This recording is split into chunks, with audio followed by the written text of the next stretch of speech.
Un projet de loi. Rappelez-vous, lorsque des touristes s'étaient mis en danger en gravissant des montagnes quasiment avec des tongs et puis un parasol, les forces de l'ordre, les forces de secours avaient dit désormais nous ne rembourserons plus ou nous ne prendrons plus en charge le rapatriement. Est-ce que le ministre pourrait proposer un projet de loi en disant désormais lorsque les endroits sont interdits, eh bien les agences de voyage seraient sommées de ne pas conduire les touristes à certains endroits? Attention, le Bénin ne rentre pas dans cette zone du G5 Est-ce qu'on peut faire du tourisme aujourd'hui tout à fait tranquillement dans ce pays du Bénin? On peut y faire, et moi avec bien sûr toute la prudence que cela requiert, le Bénin n'est pas en guerre, le Bénin n'est pas en crise, le Bénin vient juste de connaître un épisode assez tragique. Mais sur la question du terrorisme, je pense que le terrorisme est le lot commun de toutes les nations. On est en France, on est en Europe. Nous n'avons pas été épargnés, c'est moi qu'on puisse dire. Plusieurs pays ont été touchés.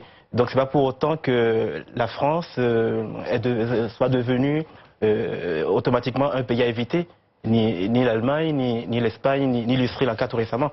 Il faut juste s'adapter et renforcer les mesures de sécurité. Et en ce qui concerne le Bénin et très certainement sur toute la région, j'en suis convaincu, il y aura très rapidement, ou sinon si ce n'est pas déjà le cas, il y aura des opérations qui vont se renforcer.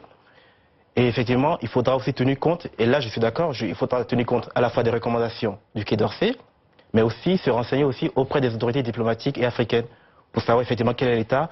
Et de façon, je pense, en toute honnêteté et objectivité, pourront renseigner sur l'état de sécurité de leur pays. Vous avez le sentiment, vous, aujourd'hui, qu'on n'est pas plus en sécurité en France qu'au Bénin? Exactement, totalement.